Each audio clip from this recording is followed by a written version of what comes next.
I should probably attach it to the stick, to the pole, to the post.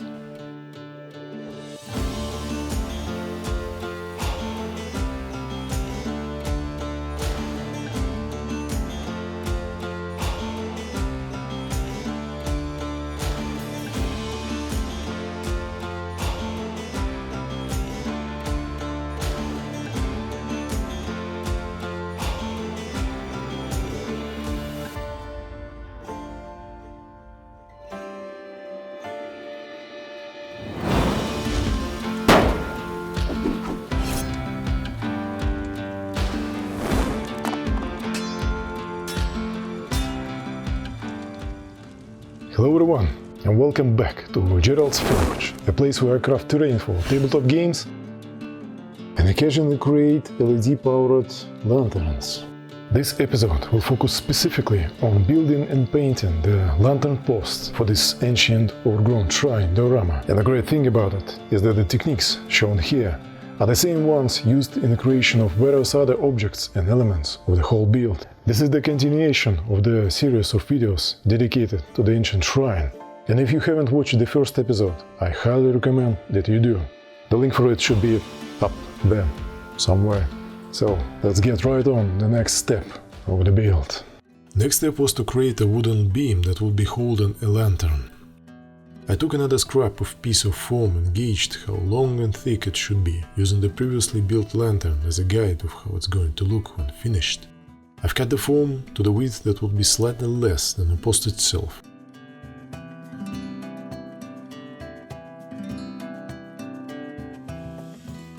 And gave it a rough shape. Using the nail file, I also made it a bit more angular. Would definitely look more interesting this way.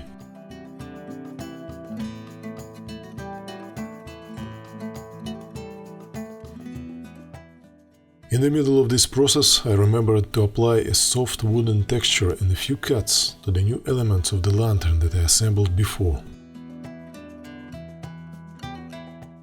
The toothpick planks that were holding the lantern together were not as easy to texture as the foam. This is why I made use of my trusty old miniature file and added a couple of dents to them.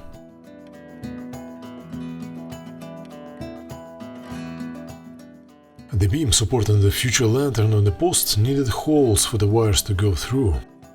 I used a toothpick to carefully bore inside the foam and create the space inside.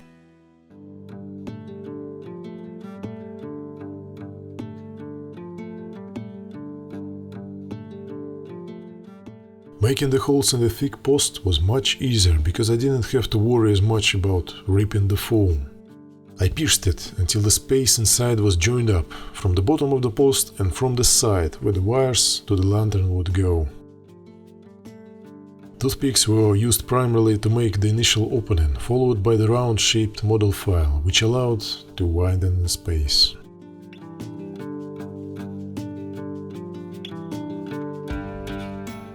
At this time I gave the lantern beam a wooden texture using the same wire brush technique.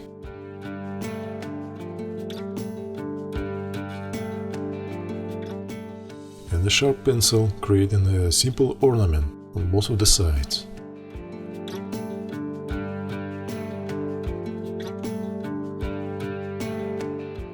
It was the moment when I had to think how to actually put the wire through that little beam. And yeah, this technically would be quite difficult to do, considering that the wires had to make almost a 90 degrees turn inside of it. So I took the most direct approach and simply cut the beam in half, which made applying the wires much easier. Hot glue was the only option here. It held the wires tight enough without any additional wait time. After that, with the help of PVA, I glued two halves of the beam back together, leaving it with two ends of the wires hanging on a spot where the lantern would later be. While that was drying, I considered the height of the post once again. At that point it seemed like it would end up being a bit too short, especially with the mini close by.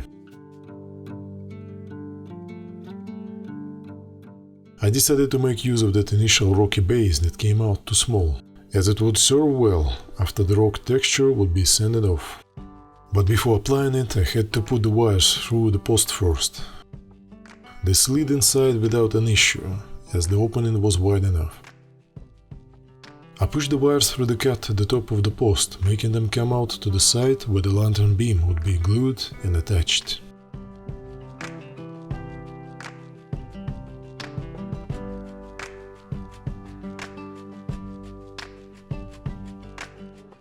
Leaving that to dry, I began making the actual lantern for the post, using the same techniques as were shown during the creation of the first one in the previous episode. After sanding the original rocky base and clearing the texture, I glued it to the top of the post using the combination of hot glue and PVA for a stronger bond. Once dried, I sanded the excess foam on the sides that were protruding away from the post, making it look unified. I thought of adding a sort of metal cap on top of the post. Like for the bands at the bottom, I used a strip of foam to create a similar band at the top and applied it with a combination of hot glue and PVA.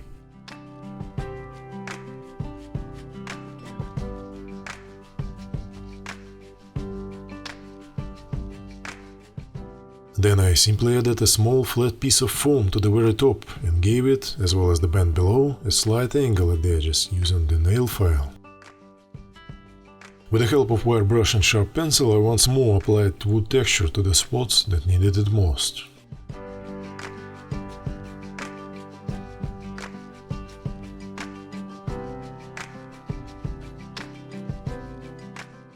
I also added a few dents and cuts at the edges of the foam, making the wood look more weathered.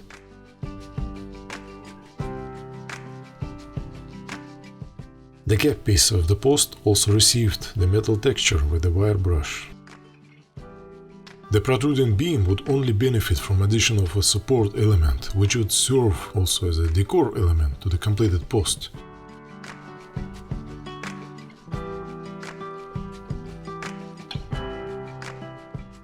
I drew and carved the support out of the foam piece with the same width as the beam head and glued it to the post, as well as added a couple more decorative pieces like the frame around the beam and the protruding end of it at the other side of the post. If I decided to follow the theme of the pillars, I needed to add a bit of the rope to the lantern post as well. Like with the pagoda's pillars, I used twine for that. I cut a small piece of it and uncoiled it apart in roughly equal measurements, as the thickness of the initial twine would be too much at that scale. Taking one of those parts of the rope, I covered it all with PVA glue, just using my fingers. It dries very quickly, but retains the flexibility, which is exactly what I needed. Attaching one end of the rope with hot glue, I applied PVA all around the post and then simply coiled the twine all around it, leaving it to dry.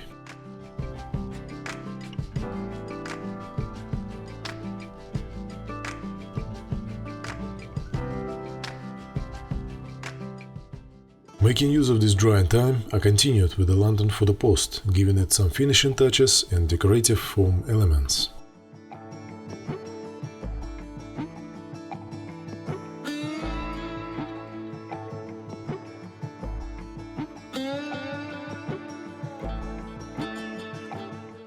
After the glue dried, the twine looked good enough on top of the post. I also used a tiny piece of scrap foam to imitate the knot of rope that would be holding the lantern at the top of the beam. I got an idea of adding one more detail to both of the lanterns and used small pieces of foam to mercilessly carve them into the shape of tiny tassels. I then glued them to the bottom of lanterns, making them sort of hanging from beneath.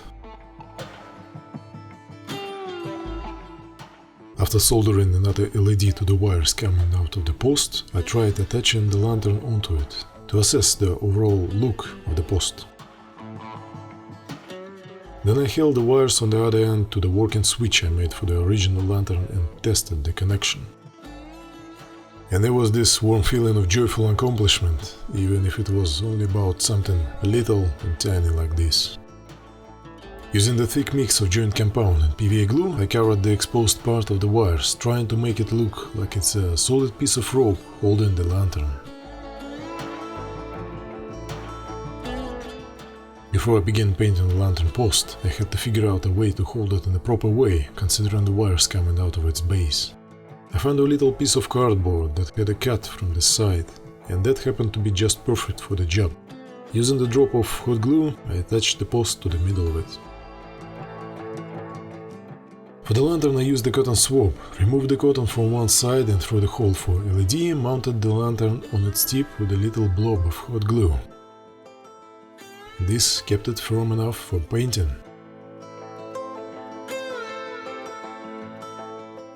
For priming the pieces I used the recipe from Jeremy of Blackmagic Craft, a mix of matte Mod Podge and black acrylic paint.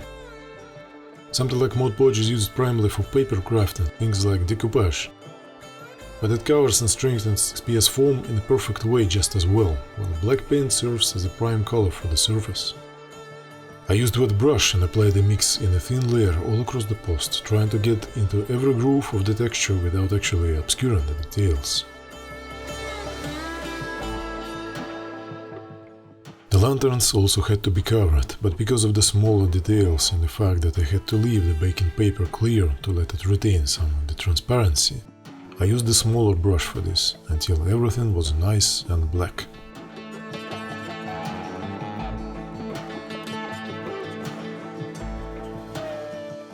To begin painting the post and lanterns, I used the most basic colors of acrylic paint. Gray and black for the darker elements, beige and a couple of brown tints, and 3 shades of red for the rope elements. A mix of gray and black gave a perfect dark base coat for the rocky base and the metal bands on the post. Once again, it's important to keep the brush wet and let only the thin layer of paint cover the details.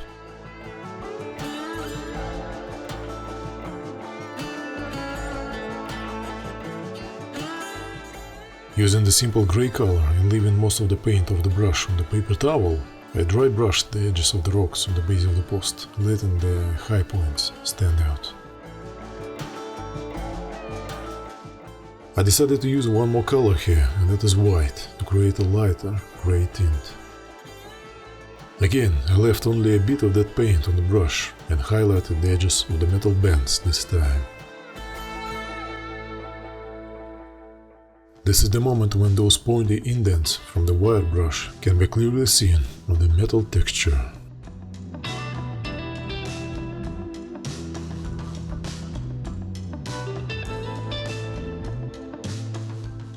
Next I took a bit of the beige color and used it to dry brush the rocks, moving the brush a little lighter to only get the highest points.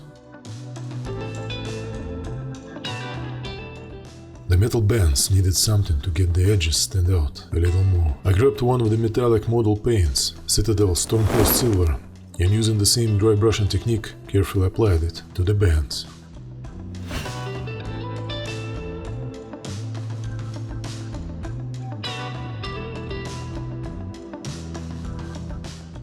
The next stage would involve the shading. I used 3 of my most commonly used Citadel shades.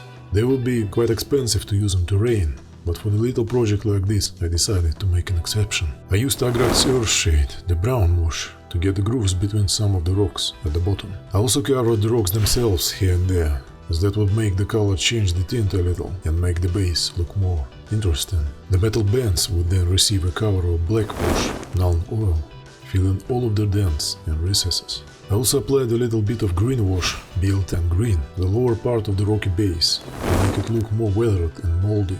But unfortunately I believe that tint would be almost not noticeable in the end.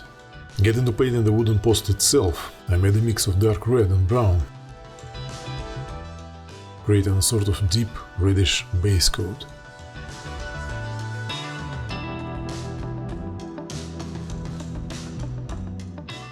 Then I added more brown to the mix and applied the resultant color to the wooden planks at the bottom of the post, as well as to the elements of the lantern.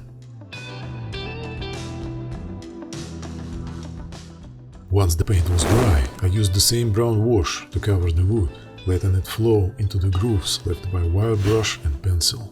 At this point I also painted the rope holding the lantern with a deep red color.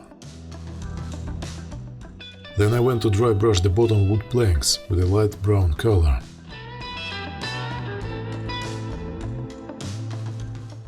And the post itself with a simple beige. Since the beige alone would be looking way too light here, I dulled it by mixing the beige and light brown paints and made another round of dry brushing on the post.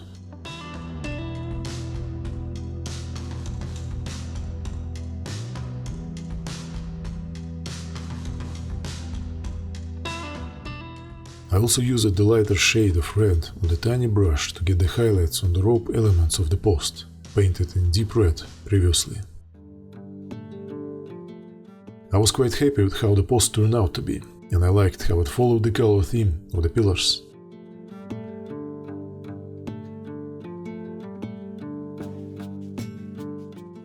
I also painted the original lantern in the same way as the one hanging from the post.